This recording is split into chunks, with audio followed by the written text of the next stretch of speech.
يا أيها الذين آمنوا إنما الخمر والميسر والأنصاب والأزلام رجس من عمل الشيطان فاجتنبوه لعلكم تفلحون.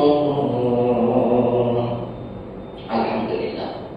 ৫ নম্বর সূরা আল-মাইদার ৯০ নম্বর আয়াত। عن أبي هريرة رضي الله تعالى عنه قال قال رسول الله صلى الله عليه وسلم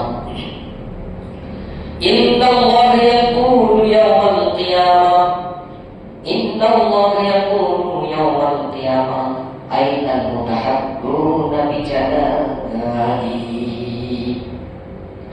اليوم أظلهم في ظلي يوم لا ظل إلا ظلي رواه مسلم ২৫-৬৬ নম্বর হাদিস। আলহামদুলিল্লাহ, সমস্ত প্রশংসা সমস্ত গুণগান আল্লাহ তাআলার জন্য, যে মহান রব্বুল আলামিনের অশেষ দয়ায় আমরা জুমার ২ রাকাত ফরজ সালাত আদায় করার জন্য মসজিদে আসতে পেরেছি। আল্লাহ কবুল করেছেন, এই জন্য আমরা শুকরিয়া আদায় করছি, সকলে করছি আলহামদুলিল্লাহ। তারপরে বলে তার হাবিব সর্বকালের সর্বযুগের সর্বশ্রেষ্ঠ মহামানব, বিশ্বের মানবতার শান্তিদূত, বিশ্বের বিশ্বস্ত বন্ধু বিশ্বনবী হযরত মুহাম্মদুর রাসূলুল্লাহ, সকলে আওয়াজ করে পড়ছি সাল্লাল্লাহু আলাইহি ওয়াসাল্লাম। সম্মানিত উপস্থিতি, আজকে আমরা আলোচনা করার চেষ্টা করব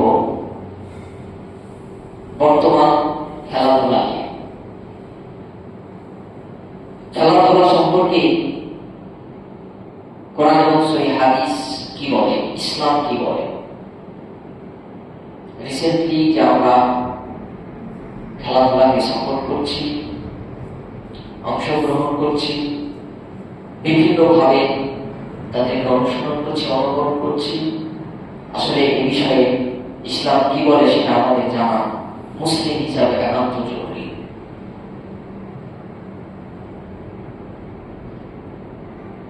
সম্মানিত দিনী ভাইরা আমার, ইসলামকে বলা হয়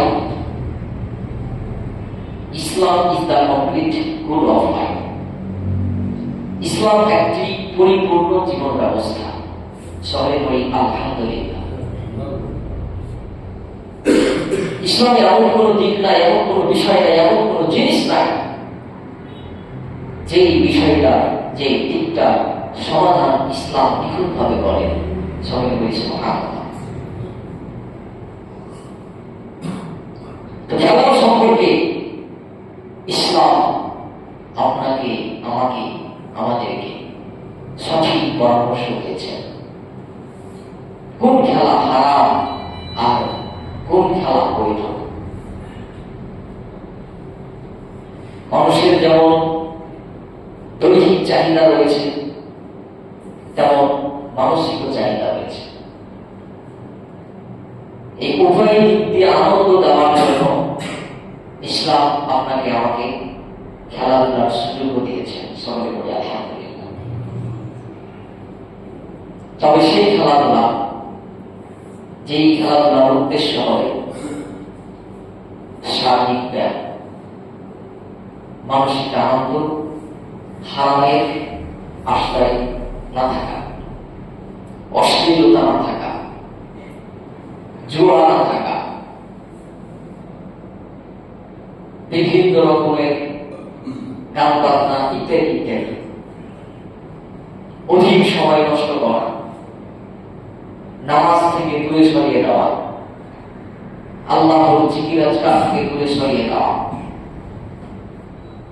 অতিরিক্ত আসক্তি তৈরি, যেই দলকে পছন্দ করে ওই দলের সম্পূর্ণ অনুসরণ করা, ধর্মীয় অনুভূতি থেকে সম্পূর্ণ বিচ্যুতি করে দেওয়া, খারিজ করে দেওয়া, এই সমস্ত খেলাধুলাকে ইসলাম কি করেছেন? সম্পূর্ণ হারাম করেছেন। সম্মানিত উপস্থিতি, বর্তমানে যে খেলাধুলা হচ্ছে, বর্তমানে যে খেলাধুলা আমরা দেখছি, সাপোর্ট করছি, অংশগ্রহণ করছি বিভিন্নভাবে, এগুলো আমরা ভালো করে জানি যে এইরকম খেলা আপাতত ইসলাম সাপোর্ট করা ঠিক না। আমরা এই বিষয়ে সবাই অবগত আছি। আজকে ফুটবল বলেন, ক্রিকেট বলেন বা আরো অন্যান্য খেলা বলেন, এটা হচ্ছে ইহুদি ও খ্রিস্টানদের, নাস্তিকদের একটা সুপরিকল্পিত মুসলিমদের ঈমানকে ধ্বংস করে দেওয়ার জন্য এই আইন।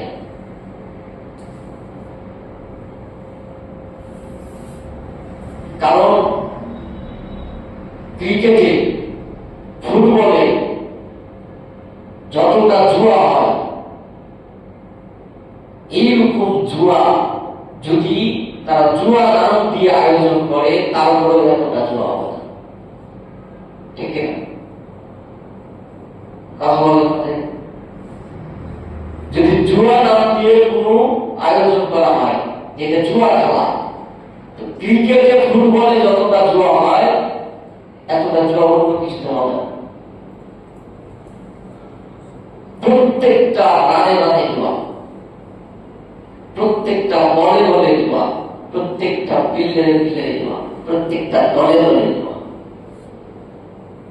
এ বলে এত রান হবে, এত টাকা পাবে, যদি না হয় তো দিতে হবে, হইলে আমি দেব, তোর দল হারলে এত টাকা দিতে হবে, হাত দল হারলে আমি এত টাকা দেব। এবং পরিশেষে এটা কি হয়, একটা মারামারি, কলহ, বিবাদ, হত্যার মতো জঘন্যতম ঘৃণিত সিদ্ধান্ত অনেকে পৌঁছে যায়। ধরেন আমি বা আপনি বাজি করেছেন যে আমার দল যদি জিতে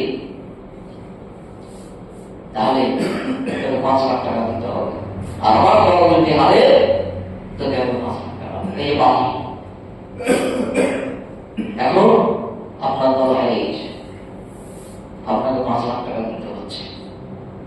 যে পাচ্ছে খুব খুশি, খুব আনন্দিত, উৎফুল্ল, লবণ নিয়ে সে ঘুরে বেড়াচ্ছে।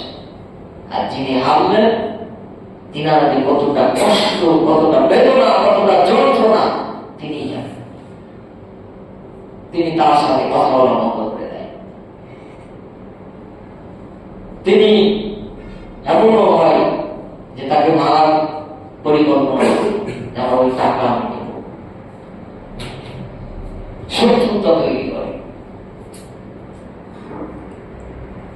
এই জন্যই খেলাটাকে হারাম করে দেওয়া হচ্ছে। মানে খেলা তো হারাম, আপনি সারাদিন ফুটবল খেলেন, এমনি খেলেন আপনার ব্যাগের জন্য, আনন্দের জন্য, এমনি খেলেন, ওরা ক্রিকেট সারাদিন খেলেন বন্ধু পেয়ে, খালি খেলেন খেলেন খেলেন, ওরা কিন্তু ওখানে দুজনই আনন্দিত হবে, দুজনাই আনন্দ পাবে, শারীরিক ভাবে পাবে, মানসিক ভাবে পাবে। কিন্তু ওখানে যখন বাজি হবে, একে টাকা দেওয়া হবে, হাতে দেওয়া হবে না, কোন দল কেঁদে মরে যাবে, আর কোন দল হাসবে, খুশিতে নাচবে, এটাকে হালাল করে, এটাকে হারাম করছে। ইসলামের শুরুর দিকে আপনার এই জুয়াটা হালাল ছিল, মদ হালাল ছিল, আস্তে আস্তে ধাপে ধাপে এটাকে হারাম করা হয়।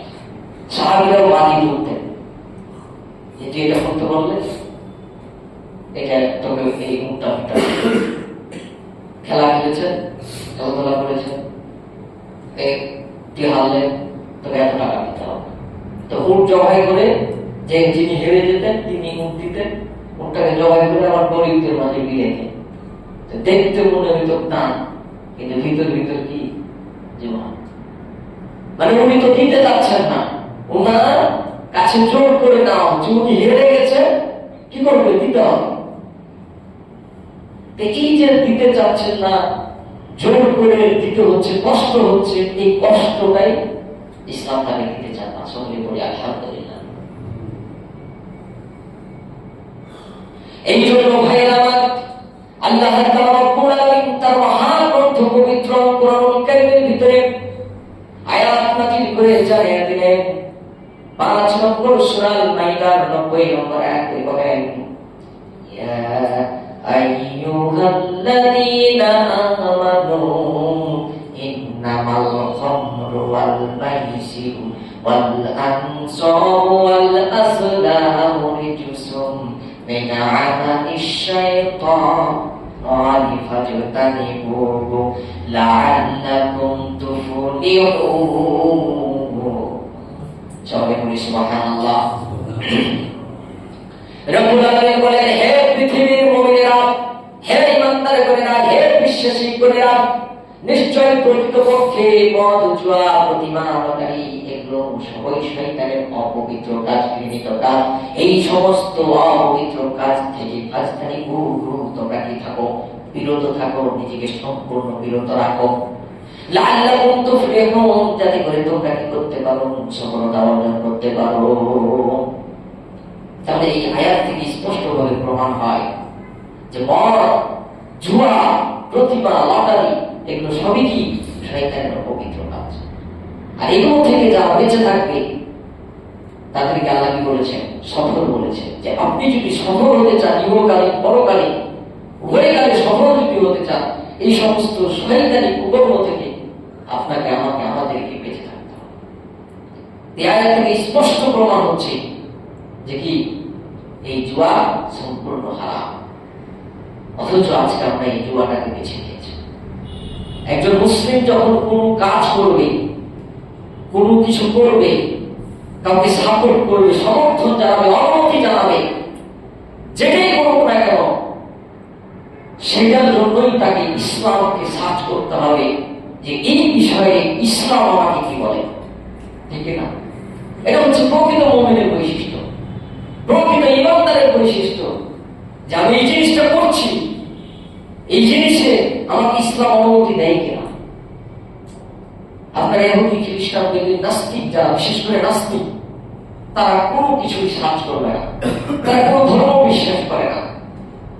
তারা যেভাবে ইচ্ছা জীবনযাপন করবে, যেভাবে ইচ্ছা চলবে, যেটা মন চাইবে, যেভাবে যখন তখন সেটা সেভাবে করবে। কারণ তারা মনে করে পৃথিবীটাই আমাদের সবকিছু, খাওয়া দাওয়া, ফুর্তি করো, দুনিয়া ব্যবস্থা করো। তারাই বলে কথা। হাজার হাজার লক্ষ লক্ষ কোটি কোটি মানুষকেও যদি মেরে ফেলে, সামান্যটুকু মায়া কাজ করবে না, সে মনে করবে যে আমার গুনাহ হচ্ছে, কারণ সে তো গুনাহই বিশ্বাস করে না, আখেরাতই নাই তার কাছে। তার হিসাব নিকাশ, বিচার হবে, এগুলো বিশ্বাসই করতে পারে না। যেভাবে মজা পাবে সেভাবে চলবে, এটা হচ্ছে তাদের গুণ। কিন্তু মুসলমানের গুণ হচ্ছে, মুসলমানের বৈশিষ্ট্য হচ্ছে ইসলাম আমাকে কি বলে। প্রত্যেকটা কাজের জন্য তাকে ইসলামকে খোঁজ করতে হবে, ইসলামের অনুমতি দিতে হবে। সে ইসলামের কাছে বাধা। আপনার বিয়ে করেছেন, আপনার ওয়াইফ আমার কথা শুনতে হবে তাকে। যে কথা না শুনে, আপনার হুকুম না শুনে মাথা উঠে কিছু করে, অনেক সমস্যা, সম্পর্ক বিচ্ছিন্ন করে দেয়। আল্লাহ তাআলা আপনাকে আমাকে কি বিধান দিয়েছেন, রুলস দিয়েছেন, তার বান্দা আমরা। এত সুন্দর পৃথিবী মনোমুগ্ধ লাবণ্যময় আকর্ষণীয় করেছেন তার প্রিয় বান্দাদের জন্য, যারা প্রকৃত মুমিন, যারা প্রকৃত ঈমানদার, তাদের জন্য বিশেষ করে, যে তাদেরকে আল্লাহ বিধান দিয়েছেন, এই বিধান তাদেরকে মানতে হবে। আর যারা মানবে তারাই হচ্ছে মুমিন, যারা মানবে না তারা তো ঈমানদারই না। একজন মুমিন কি আল্লাহ তত্ত্বাবধানে চলবে, সব সময় আল্লাহর হুকুম আহকামকে ফলো করবে, যে আল্লাহ আমাকে কি বলছে এই বিষয়ে, নবীর সুন্নাহকে ফলো করবে, যে নবী কি বলছে, ইসলাম কি বলছে। সম্মানিত উপস্থিতি, দুঃখজনক হলেও সত্য, আমরা এগুলো সার্চ করি না। আমরা খেলাধুলায় খুবই আসক্তি, খুবই পাগল। আজকে জুয়াটাকে এমন ভাবে আমরা গ্রহণ করেছি যেটা আমাদের কাছে সম্পূর্ণ হারাম। আমরা এটাকে হারামই মনে করি।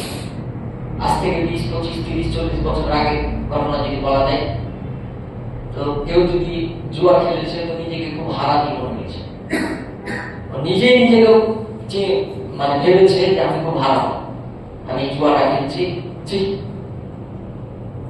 লজ্জা করেছে। আগের জমানায় দেখা গেছে জুয়া যদি কেউ খেলেছে, আপনারা ভালো জানেন, আপনাদের যথেষ্ট বয়স হয়েছে, আমাদের শোনার কথা, সার্চ করার কথা, বই পুস্তক থেকে জানার কথা, যে আগের জমানায় যদি কেউ জুয়া খেলেছে তো কয়েকজন মিলে বিশাল বড় মাঠে চলে গেছে, মাঠে গিয়ে একটা ছোট্ট গাছ আছে, গাছের কিছু খেয়েছে, কেউ টেরি পায়নি, হয়তো আপনি কোনো কাজে গেছেন, ওরা দেখে সব পাওয়া আছে, লজ্জাই হয়ে গেছে। বিভিন্ন পাহাড়ে কিছু বলেন, বিভিন্ন মানে খাল ইত্যাদি তারা প্রাইভেট খোঁজ করেছে, গোপনে এই কাজগুলি করেছে, আর নিজেকে খুব খারাপ করেছে। আগের জামানায় খোঁজ নিয়েছেন, মেয়ের বিয়ে দেওয়ার পূর্বে ছেলেটা জুয়া খেলে, এবং যদি জুয়া খেলেছে তো বিয়ে নেই, এই সবই হয়ে দিবে, মেয়েরাও নেই।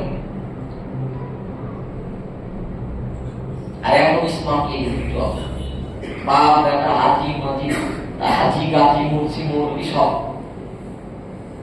এই খেলার মাধ্যমে জুয়া হচ্ছে। বাপে জিজ্ঞাসা করছে, বেটা তোমার দল তো এই ছিল অমুক দল, তো তোমার দল তো জিতেছে, তো গিয়েছে, তুমি কত টাকা ইনকাম করলে, ইনকাম বলে দেবে কত টাকা জিতেছ, তারপর 5,000 টাকা জিতেছি, 10,000 জিতেছি, 1,00,000 টাকা জিতেছি। বাপে খুব খুশি, এত খুশি, দোকানে প্রশংসা করে, মানে দোকানে আলোচনা করে রয়েছে, প্রশংসা করছে, গর্ব ছেলেকে নিয়ে গর্ব করছে, আমার ছেলে 1,00,000 টাকা জিতেছে। কিন্তু উনি চিন্তাই করেন যে পরের দিন ওর বাপ কি কি হই, ভাবি এগুলো নিয়ে গর্ব করি। সম্মানিত দিন ভাইরা, যেই জিনিস আপনাকে মুহূর্তের ভিতরে ধনী করে দেয়, যেই জিনিস আপনাকে মুহূর্তের ভিতরে দুর্বল করে দেয়, ধ্বংস করে দেয়, এইরকম জিনিস ইসলাম কখনো সাপোর্ট করে, কখনো সাপোর্ট করবে না। ইসলাম আপনাকে আমাকে এই সমস্ত কাজগুলি থেকে বিরত থাকার জন্য যথেষ্ট তাগিদ করেছে। এগুলো হচ্ছে জুয়া। যারা প্রকৃত মুমিন হবে, যারা প্রকৃত ইমানদার হবে, আসলেই যারা ইমানদার, আখিরাতে বিশ্বাসী, পরকালে বিশ্বাসী, হিসাব বিকাশের চিন্তা ভাবনা করে, দৃঢ়ভাবে বিশ্বাস করে যে না, আমাকে আখিরাতে আমার হিসাব বিকাশ আছে, আমাকে বিচারের সম্মুখীন হতে হবে, তারা অন্তত এই সমস্ত কার্যকলাপ করবে। এগুলো খুবই খারাপ কাজ, এটা ধ্বংস করে দিবে, আপনার ইমানকে নষ্ট করে দিবে। ইমানকে নষ্ট করে দেওয়ার জন্যই তারা এরকম আয়োজন করেছে। এই জন্য এই সমস্ত জুয়া থেকে নিজেকে বিরত রাখবেন, সবসময় চেষ্টা করবেন।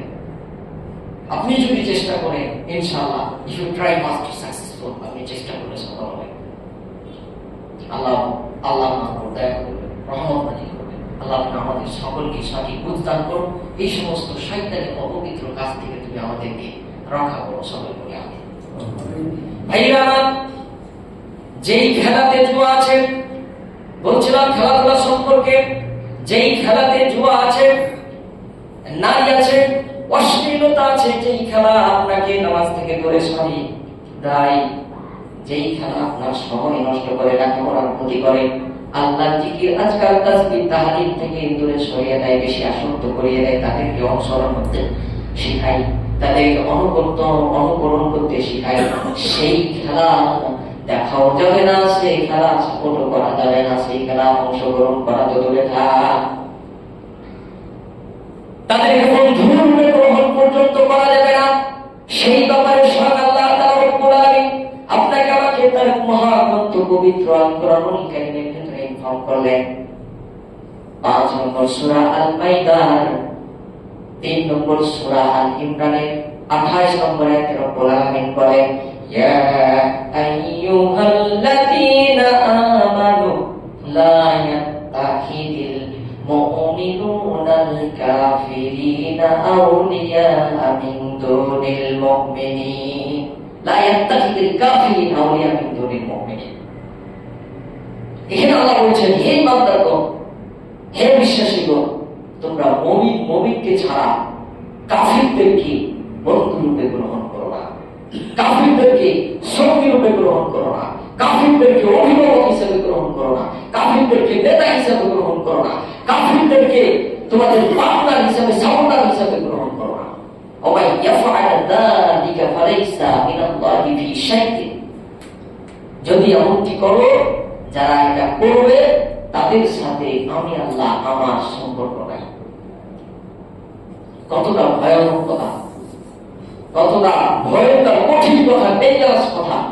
এখন আপনি ভাবেন কেন কাফিরদেরকে বন্ধু রূপে গ্রহণ করতে আল্লাহ নিষেধ করলেন? তার অনেক কারণ আছে। আপনি যদি হাজারো বন্ধুত্ব তার সাথে করেন, হাজারো অন্তর থেকে আপনি তাকে ভালোবাসেন, সে আপাতত আপনাকে ভালোবাসবে। ইসলাম নিয়ে যখন আপনার যুদ্ধের সম্মুখীন হতে হবে, তখন সে আপনার পক্ষে দাঁড়াবে না, সে কাফিরদের পক্ষে দাঁড়িয়ে আপনার ইসলামের বিরুদ্ধে যুদ্ধ করবে। কথা বলুন ঠিক না? এই জন্য বন্ধুরূপে গ্রহণ করতে নিষেধ করেছে। সামান্য আপনি এত ভালোবাসেন, তারপরে সামান্য তার ধর্মের অনুসারী ভাইয়ের সাথে যদি আপনার তর্ক বিতর্ক হয়, যদিও তার দোষ, তারপরেও সেই বন্ধু আপনার পক্ষে দাঁড়াবে না, তার পক্ষে সে কথা বলবে। বন্ধুরূপে গ্রহণ করতে গিয়ে, তাদেরকে সাপোর্ট করতে গিয়ে, পার্টনার হিসাবে গ্রহণ করতে গিয়ে আমরা কি করি? সম্পূর্ণ আমরা অনুসরণ করে ফেলি। আজকে বর্তমান যুবকেরা দেখেন, বিভিন্ন খেলাধুলাতে বিল্লারা আছে, ভালো ভালো যারা বিল্লার, তাদের এত ভক্ত যে তাদের আন্ডার প্যান্ট পর্যন্ত করে নাউজুবিল্লাহ বলে।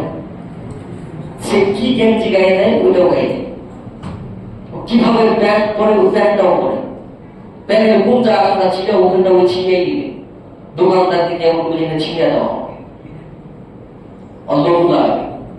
আর ছবিটা পর্যন্ত বুকে দিয়ে আমি নাম বলবো না, আপনি কষ্ট করবেন, ওই বিশাল নাম্বার থাকে, নাম থাকে, ওই ছবি দিয়ে আপনি নামাজ দাঁড়াতে পারবেন, ওই প্যান্ট করে আপনি নামাজ দাঁড়াতে পারবেন। এটা পোশাক থাকে, আর চুল পর্যন্ত আপনার উনি ফলো করে। এমনি আল্লাহ বলেন বন্ধুরূপে গ্রহণ করিও না, সাপোর্ট করিও না, তাই তুমি তার কিন্তু করবা। সাপোর্ট করলে তোমার ভালো লাগবে। আর চুল পর্যন্ত ফলো করে। কাটিং এর নাম কি? চিন পং পং কাটিং। কাটিং এর নামই আপনি বুঝতে পারবেন, কাটিং এর নামও জানে না, ওখানে জায়গায় ছবি দেখে কাটিং পছন্দ করে। পেপার কাটিং, আরো কি কিনা অনেক নাম, ক্রু কাটিং, বুচ কাটিং, অনেক কাটিং। আমি একটা কাটিং এর নাম আমি দেখলাম, তো ওই কাটিং গুলো একটি আমার যথেষ্ট সময় লাগলো, মানে আয়ত্তে করতে, তাও তো অনেকগুলো বলতে পারবো, তবে বুঝতে হবে না, আপনার এত কঠিন না। আর সেই কাটিং আপনার চারিদিক বেলা বেলা মাঝখানে চুল, সেই বড় বড় চুল, এটা নাকি ভালো লাগছে। আবার দেখা যায় মাঝখানে চারিদিকে চুল, মাথায় ফুল, চিপে ফুল, কানে ফুল, গলায় মালা, হাতে মালা, হাফ প্যান্ট পরছে, চাকাতে বসতে হাঁটু দেখা যাচ্ছে, বাম হাতে চা খাচ্ছে, ডান হাতে সিগারেট টানছে একসাথে। এগুলো তাদের অনুকরণে হয়েছে, ওই বিল্লারটাকে ফলো করতে গিয়ে আমি স্টাইল নিয়েছি। এই কখনো কখনো যে ইহুদিদের অন্তর্ভুক্ত হয়ে যাচ্ছে, কাফিরদের অন্তর্ভুক্ত হয়ে যেই পারে বুঝতেই পারে, এতো আমরা হালাল ভাবে নিয়েছি। সে কিভাবে খায়, সে কিভাবে ঘুমায়, সে কিভাবে চলে, কি স্টাইলে কথা বলে, ওইটাও করে ওই প্র্যাকটিস করে। যুবকের এই হয়ে গেছে বর্তমানে। অথচ ইসলামের সৌন্দর্য কত দেখেন, নবীজির সন্ন্যাকে যদি আপনি ফলো করেন, ঢিলার পাঞ্জাবি গায়ে দিবেন, টাকনোর উপরে প্যান্ট পরবেন, চুলগুলো বাঁধি রাখবেন, মুখে মুখ ভরা দাড়ি থাকবে, মুখগুলো খাটো খাটো ছোট ছোট থাকবে, আপনি এইরকম ভাবে যখন নিজেকে প্রেজেন্ট করবেন, রাস্তা দিয়ে হাঁটবেন, মেয়েরা তো তাকাবে আপনার দিকে, ছেলেরা পর্যন্ত আপনার প্রেম করে যাবে। আপনি দেখেন এখন বর্তমানে রিসেন্টলি যারা চলচ্চিত্রের জগতে আছে, বিভিন্ন ইউটিউবে, এখন ফেসবুক, ইউটিউবে এইসব ফটো আছে, আমরা দেখতেই পাই। তো নিজেকে হিরো হিসেবে প্রেজেন্ট করছে এইরকম ভাবে, চুল বড়, মুখে দাড়ি, টাকনোর উপরে প্যান্ট, আর বড় আপনার ঢিলঢাল পাঞ্জাবি, এগুলো না গায়ে দিলে ওকে হিরো বানাচ্ছে না। আপনি দেখেন, কিন্তু ওই জানেই না যে এটা নবীজির সুন্নাহ, এটা তারা ফ্যাশন হিসাবে নিয়ে গিয়েছে। সুবহানাল্লাহ বলেন। এই ছেলেটাকে এক জায়গায় খাড়ো করবে, আর যে কানের দুল, নাকে ফুল, গলায় মালা, হাতে মালা, এগুলো এই ছেলেকে এক জায়গায় করবে। দুটা দেখবেন চেহারা কেমন লাগে, চুলের কাটিং দেখবেন কেমন লাগে। আমরা এমনি হাসি ছিল,